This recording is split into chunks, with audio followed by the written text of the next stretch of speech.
Fala pessoal do 8º ano, nós vamos dar continuidade às nossas aulas sobre cálculo de áreas de figuras planas, tá? Na aula passada eu já falei com vocês sobre o cálculo da área do quadrado, como que se faz, né? Qual o procedimento, também sobre a área do retângulo, são áreas bem simples. Acrescentamos aí a área do paralelogramo, expliquei para vocês como que se obtém a área do paralelogramo, qual é a sua fórmula, e também sobre a área do triângulo, também demonstrei aí qual é a fórmula ou qual é o procedimento para se calcular a área do triângulo. Nesse cálculo da área do triângulo eu falei sobre uma fórmula básica da área do triângulo, que é a fórmula base vezes a altura do triângulo dividido por 2. Hoje eu vou dar prosseguimento a partir dessa fórmula do triângulo, mas apresentando um outro caminho, um outro procedimento que nós podemos usar para calcular a área do triângulo quando a gente não sabe qual é a altura desse triângulo. Existe uma outra fórmula que eu quero apresentar para vocês hoje. Além disso, hoje nós vamos acrescentar também o cálculo da área do trapézio e o cálculo da área do losango. Então, quero que você pegue aí lápis, borracha e o seu caderno e vamos lá fazer todos os registros e anotações importantes dessa aula. Vamos lá? Muito bem, pessoal. Então, nós vamos dar continuidade aqui falando sobre o cálculo da área do triângulo. E, como eu falei, eu vou abordar essa fórmula da área utilizando um outro aspecto. Existe uma outra fórmula para a gente calcular a área do triângulo. É um caso especial chamado fórmula de Heron, né? O Heron de Alexandria, um matemático, um geômetra da época de Cristo, né? Contemporâneo de Cristo, morou na Grécia, viveu na Grécia e desenvolveu uma fórmula que só depende dos lados do triângulo para você poder calcular a área desse triângulo. Existem situações que a gente não sabe, não consegue descobrir qual é a altura daquele triângulo. Então a gente utiliza apenas os lados do triângulo para conseguir obter a sua área. É mais difícil, é mais trabalhoso. A fórmula é essa aqui, ó, grande. Nessa fórmula, né, você tem uma raiz quadrada e dentro dessa raiz quadrada você tem um produto, uma expressão que tem P. Esse P representa, pessoal, o semiperímetro do triângulo. Já já eu falo mais sobre isso, o que é o semiperímetro do triângulo. E esse semiperímetro multiplica três parênteses. O primeiro parênteses é o próprio semiperímetro menos A, que é um dos lados do triângulo, que multiplica o semiperímetro menos B, que é o segundo lado do triângulo, e que multiplica o semiperímetro menos C, o terceiro lado do triângulo. Essa ordem de primeiro lado do triângulo, segundo e terceiro, não precisa ser respeitada. Na verdade, não existe uma ordem de primeiro, segundo e terceiro lado. Qualquer ordem que você usar vai chegar no mesmo resultado. Então, como eu falei, deixa eu explicar um pouco melhor do que é esse semiperímetro. Semiperímetro significa a metade do perímetro. Perímetro é a soma de todos os lados. Então, semiperímetro é essa soma de todos os lados dividido por 2, metade. Então, antes de qualquer coisa, você tem que obter o valor desse semiperímetro fazendo essa continha aqui, ó, somando os lados A mais B mais C e dividindo o resultado dessa soma por 2. Vou te dar um exemplo aqui. Bom, vamos considerar um triângulo cujos lados são 12, 9 e 5. Não botei unidade, vamos pegar só os números 12, 9 e 15 em vez de 5, né? Falei 5, mas é 15. O primeiro passo que você vai dar aí é você encontrar o semiperímetro. Portanto, você vai somar 12 mais 9 mais 15, e essa soma que dá 36, você vai dividir por 2, e aí vai obter o valor do Pzinho aí. Esse P, que é o semiperímetro, vai ser então 18 neste caso. A partir desse 18 obtido, desse semiperímetro obtido, você já sabe o valor dele, agora você vai colocar esse valor na fórmula de Heron. A fórmula então vai ficar assim, ó, raiz quadrada de 18 vezes 18 menos 12, vezes 18 menos 9, vezes 18 menos 15. Como você sabe, sempre que houver parênteses, as operações têm que começar lá por dentro, do que está dentro do parêntese para o que está fora do parêntese. Então, essas subtrações que existem dentro do parênteses aí vão ser as primeiras operações a serem realizadas nessa expressão, nessa fórmula de Heron. Então, fazendo essas subtrações, nós vamos obter essa expressão aqui, olha, reduzida, né? 18 vezes 6, porque 6 é o resultado do 18 menos 12, do primeiro parêntese, vezes 9, que é o resultado do segundo, vezes 3, que é o resultado do terceiro parêntese. E multiplicando 18 vezes 6, vezes 9, vezes 3, vai dar esse número aqui, 2.916. Portanto, eu tenho que achar, para finalizar essa conta, qual é a raiz quadrada de 2.916. Você pode ter que fatorar, né, esse número para descobrir qual é a raiz quadrada, ou ficar fazendo tentativas, né, de descobrir que número é esse. Lembrando que pode ser que esse número não seja exato, né? Essa raiz quadrada não seja exata. E aí você tem que fazer uma aproximação com uma casa decimal, pelo menos, para descobrir aí, para finalizar qual é a área desse triângulo. No nosso caso aqui, esse número 2.916 tem uma raiz quadrada exata, que é o número 54. Eu não coloquei unidade na área porque eu não coloquei unidade nos lados. Mas se esses lados tivessem uma unidade, por exemplo, centímetro seria uma unidade de comprimento, a área estaria em centímetros quadrados. Se os lados estivessem em metros, a área estaria em metros quadrados. Tá bom? É sempre muito importante observar quais são as unidades de medida das figuras, tá bom?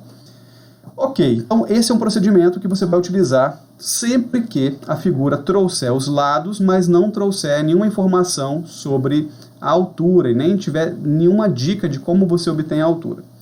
Bom, agora a gente vai para uma quinta figura, que também você precisa saber como calcular a sua área. Essa quinta figura é a figura do trapézio. Já falamos em outras ocasiões do que é o trapézio, né? É um quadrilátero que possui duas bases que são opostas e paralelas e outras duas bases e outros dois lados que são opostos, mas não são paralelos. Observe uma coisa que vai ser útil para a demonstração da área do trapézio. Todo trapézio, se você traçar uma das suas diagonais, você vai dividir o seu trapézio em dois triângulos. E como você sabe, uma das formas de obter a área de um triângulo é fazendo a base do triângulo vezes a altura desse triângulo dividido por 2. Como eu tenho dois triângulos aqui, se eu quiser obter a área desse trapézio, basta eu somar a área desses dois triângulos, né, divididos pela diagonal do trapézio.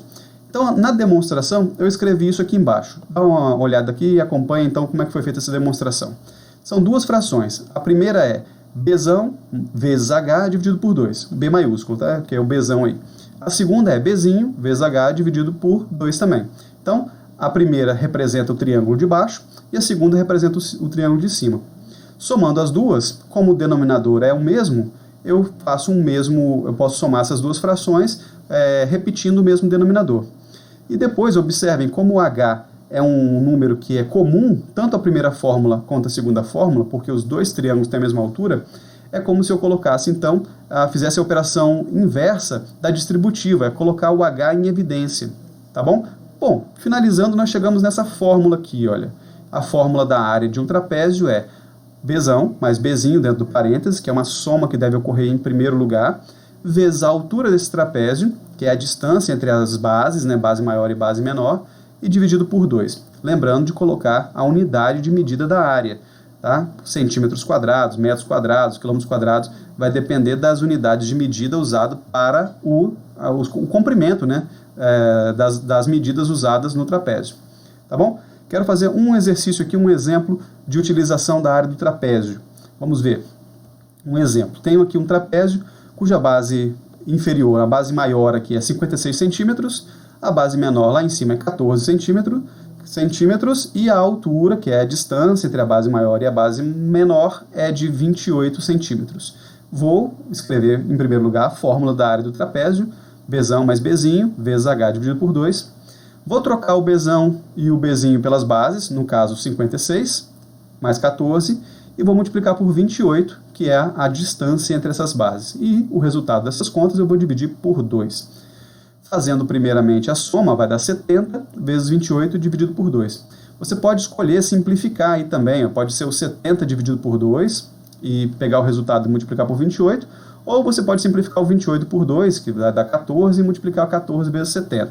Aí é a sua forma de resolver essa multiplicação e divisão, tá? Mas o importante é que o resultado aqui vai ser 980 centímetros quadrados.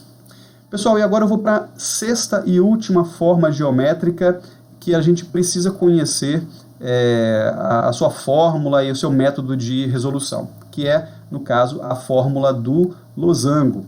O losango é essa figura que tem os quatro lados iguais, mas que os ângulos podem ser diferentes, tá? Porque se ele tivesse, além de ter os quatro lados iguais, tivesse os quatro ângulos iguais, seria um quadrado. Mas o losango, ele possibilita que os ângulos sejam diferentes. Tá bom? Bom, como é que eu faço para obter a área de um losango? Vou direto para a fórmula para vocês aqui. A área de um losango é obtida, um dos caminhos, um dos meios para obter a área de um losango é multiplicar suas duas diagonais. Uma diagonal vai ser maior, outra diagonal vai ser menor, tá? e depois dividir esse produto, essa multiplicação, por 2. Ou seja, a área do losango vai ser o Dzinho, que é a diagonal menor, multiplicado por aquele Dzão, que é a diagonal maior, dividido por 2. Ou, como está escrito na segunda expressão, A de área é igual a Dzão vezes Dzinho, dividido por 2. Lembrando de colocar as unidades de área. E fechando aqui, finalizando essa exposição aqui sobre as áreas, né, das figuras planas mais comuns, um exemplo. Olha, determine aqui a área da região azul, a área azul dessa figura que você está vendo aqui. A figura, pessoal, que você está vendo, dá para perceber que ela é um quadrado, porque tem os 4 ângulos de 90 graus e os lados, a largura e a altura são iguais a 4. Tá? E dentro dela você vai perceber que existe uma figura, um quadrilátero, todo regular, né? Os lados dele são iguais, está simétrico aí, em que a diagonal maior, ela acompanha o próprio lado do quadrado, que é 4 centímetros. Mas a diagonal menor, ela é de apenas 2 centímetros. Portanto, essa figura branca no centro do quadrado é um losango. Então, como que eu posso fazer para descobrir a área da região azul? A região azul não é uma figura que não tem um nome específico para ela. Né? É uma figura que é formada por um quadrado subtraindo, quer dizer, excluindo o losango branco que está no centro da figura. Vamos lá, eu vou fazer aqui para dar mais espaço. Bom, então meu primeiro passo aqui na hora de resolver esse cálculo, essa área, vai ser achar qual é a área do quadrado azul. E a área do quadrado azul aí é simplesmente elevar o lado desse quadrado ao quadrado, ao 4, ao quadrado 16 centímetros quadrados. Primeiro passo. O segundo passo vai ser calcular qual é a área do losango branco. Tá? Então a área do losango branco, como a gente acabou de ver na exposição anterior, nas telas anteriores, a área do losango branco vai ser dada pela diagonal maior do losango, que no caso é 4, porque acompanha a extensão toda do quadrado, né? Vezes a diagonal menor, que é essa que está marcada aí como 2, tá? Dividido por 2. Então 4 vezes 2 é 8, dividido por 2, que é 4 centímetros quadrados. Por fim, pessoal, é como se eu tivesse feito um furo, né? Eu tivesse feito um recorte dentro do quadrado. Então, para saber a área da figura azul, eu vou subtrair, a área do quadrado total menos a área do losango. Então, eu representei aqui, olha, a área azul é igual à área do quadrado menos a área do losango. Isso vai dar 16 menos 4, portanto, 12 centímetros quadrados. Muito bem, e assim a gente finaliza aqui, pessoal, essas duas aulas onde nós tratamos sobre as principais áreas das figuras planas que a gente precisa conhecer e precisa saber também de onde que elas surgiram, qual é o processo que foi usado para se obter essas áreas. Agora é com vocês, fazer exercícios, manifestar as dúvidas nas aulas online, participar ativamente nessas aulas, tá? E tirar todas as suas dúvidas, tanto nas aulas online como por e-mail, tá bom? Fiquem bem, fiquem com Deus, até mais, gente. Tchau para vocês.